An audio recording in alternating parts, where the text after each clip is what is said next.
Jadi kalau hari ini gagasan saya tentang melarang studi tour, gagasan saya, kenapa saya melarang studi tour?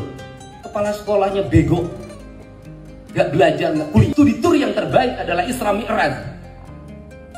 Spiritualitasnya dia melakukan perjalanan Masjidil Haram, Masjid Aqsa. Orang tua kita mengajarkan studi tour, yaitu tur rohani kita harus senantiasa pergi dalam pengembaraan yang melahirkan sastra, novel, karya-karya ilmiah, melahirkan karya-karya imajiner seperti lukisan. Makanya saya menjadi aneh, DPR didatengin oleh pengelola jasa perjalanan pariwisata. Kenapa? Hari ini pariwisata menurun karena studi tour tidak ada. Berarti angka kepariwisataan di Jawa Barat didominasi oleh anak-anak sekolah, bukan oleh wisatawan. Berarti Dinas Pariwisata gagal. Selamat datang di Kisah Nyata Official. Jangan lupa subscribe. Kebijakan baru yang mengundang pro dan kontra kembali hadir dari sosok yang dikenal nyentrik, tegas tapi juga sangat peduli pada rakyat kecil, Deddy Mulyadi. Kali ini, pria yang juga dikenal sebagai Kang Deddy itu mengeluarkan kebijakan yang membuat banyak kepala sekolah dan orang tua bertanya-tanya, yakni larangan bagi sekolah-sekolah di wilayah Jawa Barat untuk mengadakan study tour atau karya wisata. Apa alasan dibalik keputusan ini? Mengapa kegiatan yang sudah menjadi agenda tahunan di banyak sekolah harus dihentikan? Mari kita bahas lebih dalam. Sebelum kita membahas kebijakan Kang Deddy, mari kita flashback dulu sedikit ke budaya study tour di Indonesia. Selama puluhan tahun, karya wisata atau study tour telah menjadi salah satu kegiatan paling ditunggu-tunggu oleh para pelajar. Tak hanya sekadar jalan-jalan, kegiatan ini biasanya dirancang untuk menjadi sarana belajar di luar kelas. Mengunjungi museum, tempat bersejarah, tempat industri, bahkan rekreasi, semua dilakukan dalam rangka memperkaya pengetahuan siswa. Namun dalam prakteknya, seringkali study tour hanya menjadi ajang liburan tahunan. Bahkan lebih jauh lagi, kegiatan ini kerap membebani orang tua siswa karena biayanya yang tidak sedikit. Ada yang harus membayar ratusan ribu, bahkan sampai jutaan rupiah hanya untuk perjalanan sehari atau 2 hari. Dan disinilah titik awal persoalan yang dilihat oleh Deddy Mulyadi. Dalam berbagai kesempatan, Deddy Mulyadi menegaskan bahwa pendidikan seharusnya tidak menjadi beban, melainkan jalan keluar dari berbagai persoalan sosial. Ia berpendapat bahwa study tour bukan kebutuhan utama siswa, melainkan hanya pelengkap. Ketika kegiatan pelengkap itu menjadi beban, maka harus dikaji ulang. Dalam sebuah pernyataan yang viral di media sosial, Kang Deddy menyebutkan, banyak anak yang sebenarnya ingin ikut study tour, tapi mereka nggak bisa karena orang tuanya nggak punya uang. Lalu mereka jadi malu, minder, bahkan sampai mogok sekolah. Ini tidak adil. Menurutnya, sistem pendidikan yang ideal adalah sistem yang memberi kesempatan dan kenyamanan bagi semua siswa, tanpa terkecuali. Ia tidak ingin ada anak-anak yang merasa dikucilkan hanya karena tidak mampu membayar kegiatan yang dianggap opsional seperti study tour. Kang Deddy juga banyak menerima aduan dari masyarakat, terutama orang tua siswa di daerah-daerah yang kondisi ekonominya pas-pasan. Banyak dari mereka mengeluh karena harus mencari pinjaman atau bahkan menggadaikan barang hanya untuk membiayai anaknya ikut study tour. Ada yang sampai menjual motor, emas kawin, bahkan pinjam ke rentenir. Pendidikan itu tanggung jawab negara, bukan ladang bisnis, tegas Deddy. Ia melihat fenomena bahwa banyak pihak sekolah, bahkan oknum biro perjalanan, memanfaatkan kegiatan study tour untuk meraup keuntungan. Ada juga kasus di mana sekolah memaksakan semua siswa ikut, tanpa toleransi bagi yang tidak mampu. Jika tidak ikut, maka anak tersebut tidak diperkenankan masuk sekolah pada hari pelaksanaan tur. Bayangkan perasaan seorang anak kecil yang harus tinggal di rumah, mendengar teman-temannya bersenang-senang hanya karena dia miskin. Lantas, apakah Kang Deddy melarang total semua bentuk pembelajaran di luar kelas? Tentu tidak. Sebagai gantinya, Deddy Mulyadi mendorong sekolah-sekolah untuk mengadakan kegiatan edukatif yang lebih murah, lebih bermanfaat, dan lebih menjangkau semua siswa. Contohnya seperti kunjungan ke perpustakaan daerah, kegiatan gotong royong di lingkungan sekolah, atau belajar langsung dari narasumber di bidangnya yang diundang ke sekolah. Kalau mau belajar tentang sejarah, cukup ajak anak-anak ke taman kota atau datangkan budayawan ke sekolah. Kalau mau belajar pertanian, ajak ke kebun masyarakat sekitar. Nggak perlu jauh-jauh keluar kota dengan biaya jutaan, ujarnya dalam salah satu video yang ia unggah. Kang Deddy juga punya pandangan menarik tentang pentingnya mengenalkan anak-anak pada budaya dan kearifan lokal. Baginya, mengenalkan anak-anak pada nilai-nilai lokal jauh lebih penting daripada sekadar pergi ke tempat wisata populer. Ia mencontohkan, anak-anak kita lebih tahu Dufan daripada tahu sejarah daerahnya sendiri. Mereka lebih hafal wahana permainan daripada nama-nama pahlawan lokal. Ini adalah kegagalan sistem pendidikan dalam membentuk karakter bangsa. Tentu saja kebijakan ini tidak serta-merta disambut dengan tepuk tangan oleh semua pihak. Ada juga kritik dan keberatan, terutama dari pihak penyelenggara jasa perjalanan wisata yang merasa kehilangan pasar besar. Namun Kang Deddy tak gentar. Baginya, kepentingan siswa dan keadilan sosial jauh lebih penting daripada urusan bisnis sesaat. Ia yakin, jika kegiatan study tour digantikan dengan kegiatan lokal yang bermanfaat, maka dampaknya akan lebih terasa bagi masyarakat. Kalau kita libatkan masyarakat lokal, petani, seniman, tukang kayu, untuk jadi narasumber kegiatan belajar, maka ekonomi mereka juga akan bergerak. Sekolah menjadi tempat tumbuhnya budaya, bukan tempat konsumsi, kata Kang Deddy. Begitu kabar larangan study tour diumumkan secara luas oleh Deddy Mulyadi, media sosial langsung dipenuhi komentar dari berbagai kalangan. Banyak dari mereka yang justru mendukung penuh langkah tersebut, terutama para orang tua dari kalangan ekonomi menengah ke bawah. Mereka merasa suara hati mereka akhirnya diwakili oleh seorang pejabat publik. Alhamdulillah, akhirnya ada juga yang berani melarang. Anakku kemarin hampir nggak mau sekolah gara-gara nggak bisa ikut study tour, tulis seorang ibu di Facebook. Netizen pun ramai-ramai membagikan ulang video pernyataan Kang Deddy. Dalam video itu, ia berbicara belak-belakan tentang fenomena study tour yang hanya menguntungkan segelintir pihak, namun menyingkirkan banyak siswa lainnya. Banyak warganet meneteskan air mata saat mendengar kisah anak-anak yang malu karena tidak bisa ikut kegiatan sekolah hanya karena soal uang. Di sisi lain, tidak semua pihak menyambut larangan ini dengan antusias. Banyak guru dan kepala sekolah yang merasa dilema. Sebab bagi mereka, study tour adalah salah satu bentuk variasi pembelajaran yang menyenangkan. Bahkan beberapa sekolah mengandalkan momen ini sebagai ajang promosi atau peningkatan nama baik. Namun, setelah mendengar alasan Kang Deddy secara utuh, sebagian besar guru mulai memahami arah kebijakan tersebut. Mereka menyadari bahwa esensi dari pendidikan bukanlah jalan-jalan, melainkan pengalaman belajar yang membentuk karakter. Salah satu guru SD di Subang mengatakan, "Memang awalnya kami bingung, tapi setelah kami ajak musyawarah dengan wali murid, ternyata banyak yang setuju.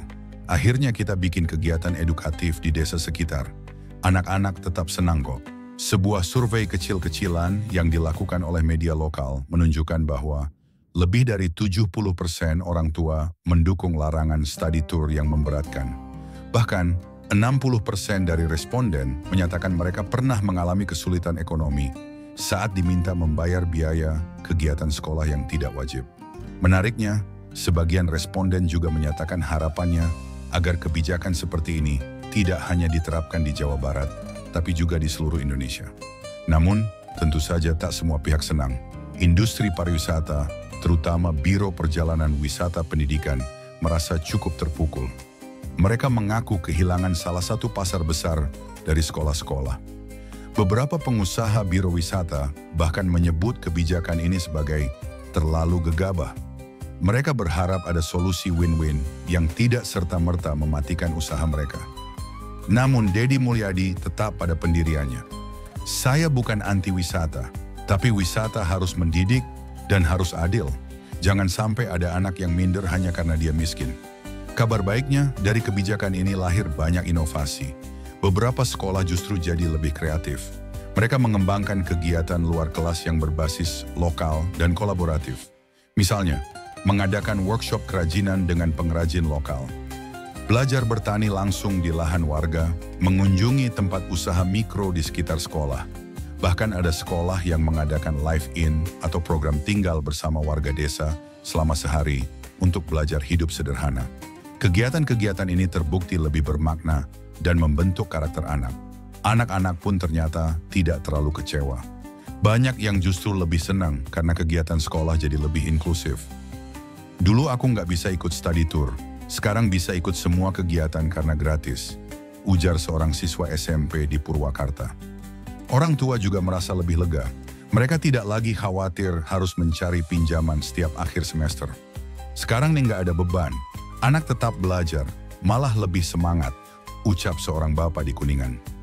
Melihat dampak positif ini, banyak yang mulai mendorong agar kebijakan ini diadopsi oleh provinsi lain.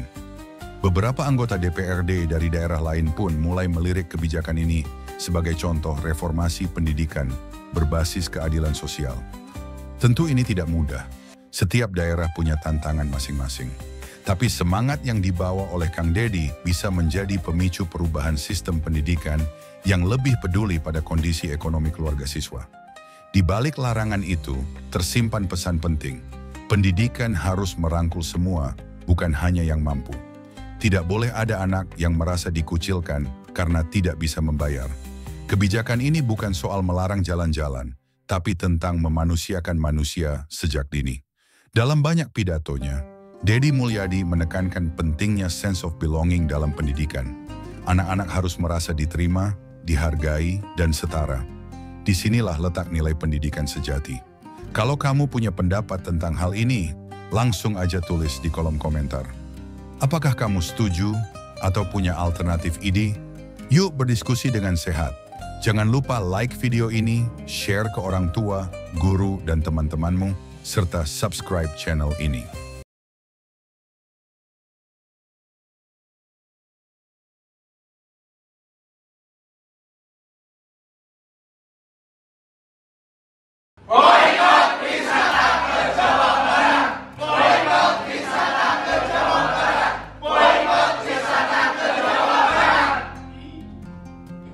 Jadi kalau hari ini gagasan saya tentang melarang studi tour, gagasan saya, kenapa saya melarang studi tour? Kepala sekolahnya bego, gak belajar, gak kuliah. Studi tour yang terbaik adalah Isra Mi'raj. Spiritualitasnya dia melakukan perjalanan Masjidil Haram, Masjid Aqsa. Orang tua kita mengajarkan studi tour, yaitu tur rohani kita harus senantiasa pergi dalam pengembaraan yang melahirkan sastra, novel, karya-karya ilmiah, melahirkan karya-karya imajiner seperti lukisan. Makanya saya menjadi aneh.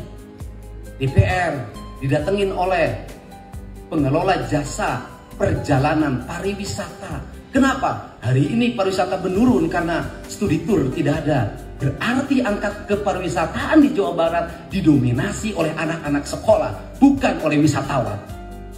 Berarti Dinas Pariwisata gagal. Selamat datang di Kisah Nyata Official, jangan lupa subscribe.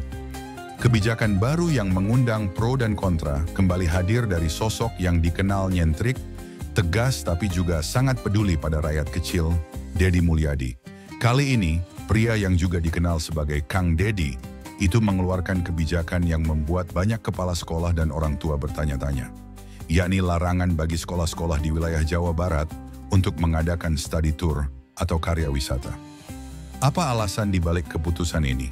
Mengapa kegiatan yang sudah menjadi agenda tahunan di banyak sekolah harus dihentikan? Mari kita bahas lebih dalam. Sebelum kita membahas kebijakan Kang Dedi, mari kita flashback dulu sedikit ke budaya study tour di Indonesia.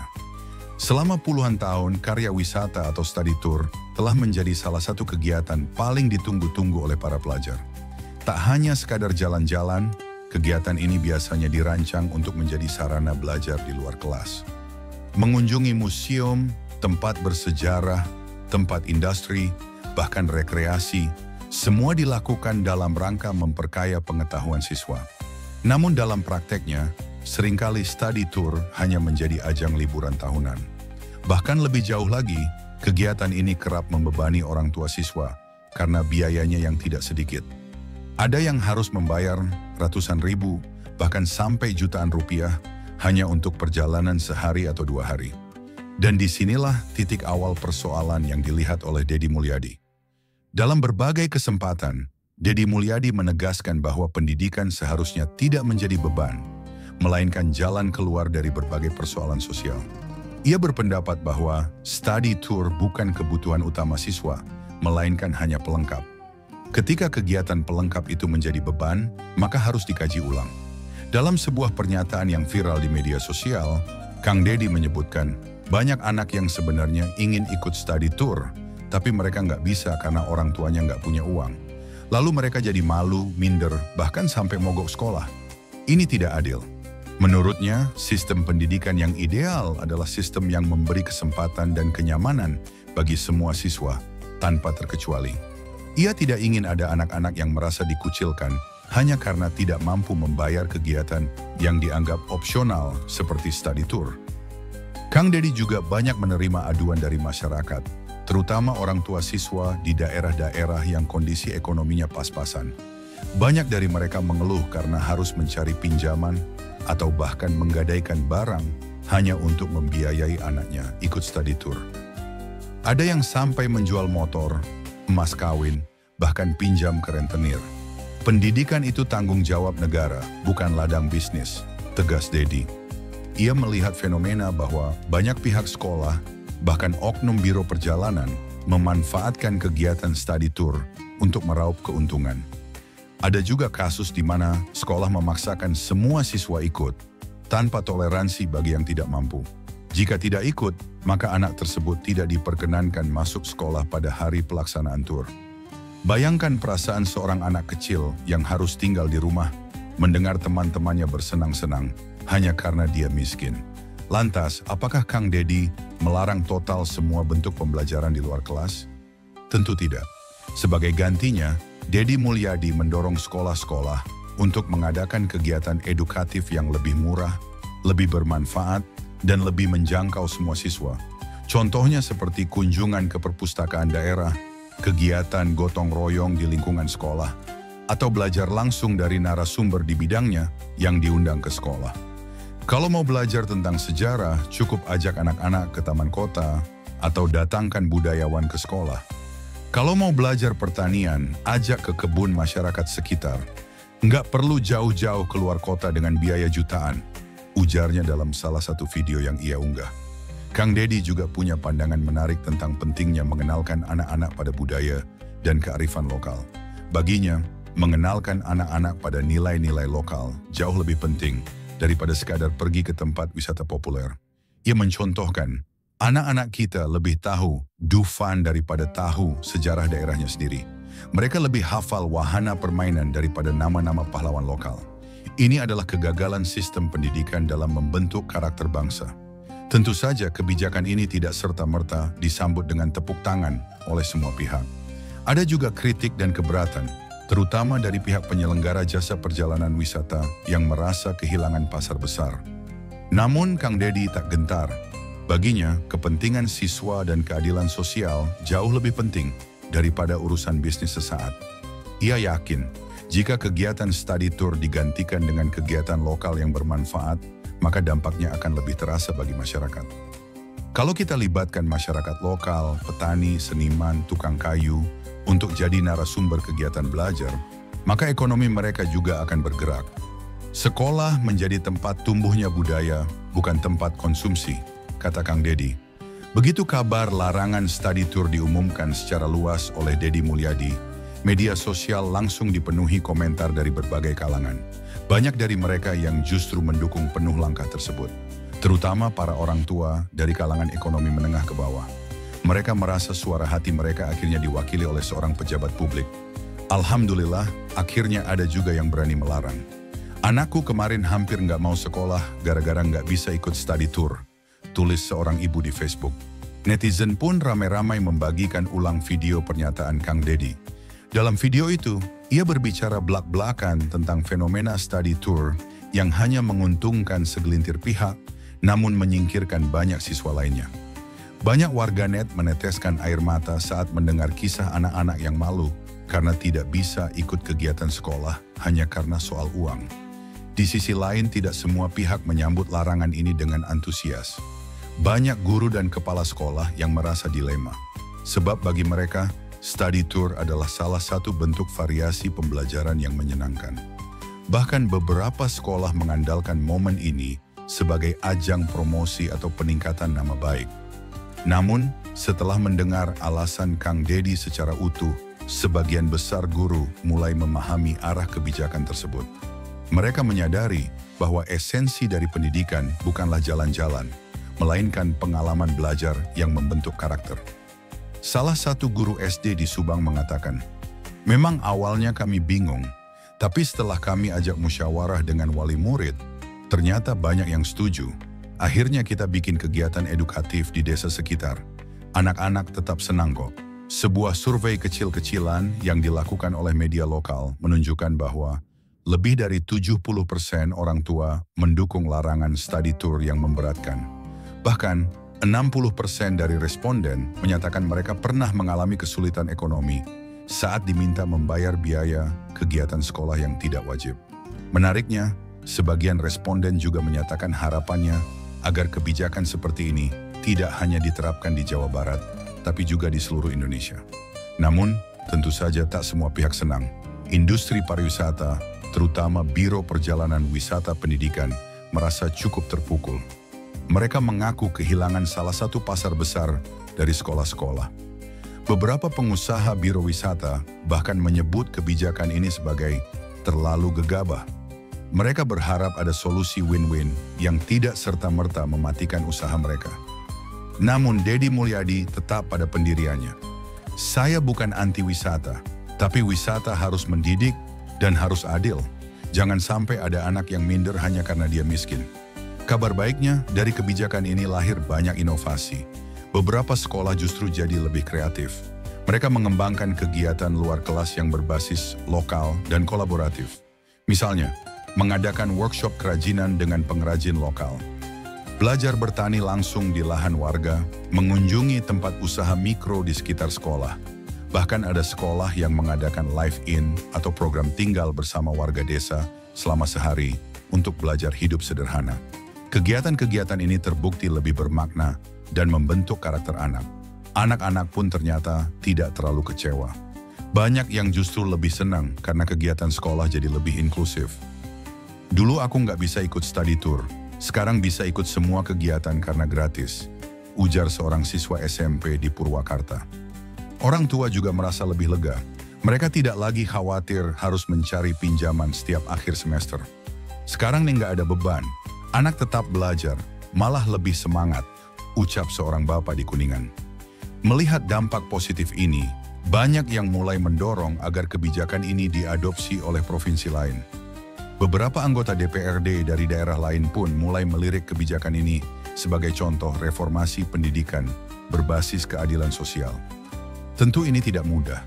Setiap daerah punya tantangan masing-masing.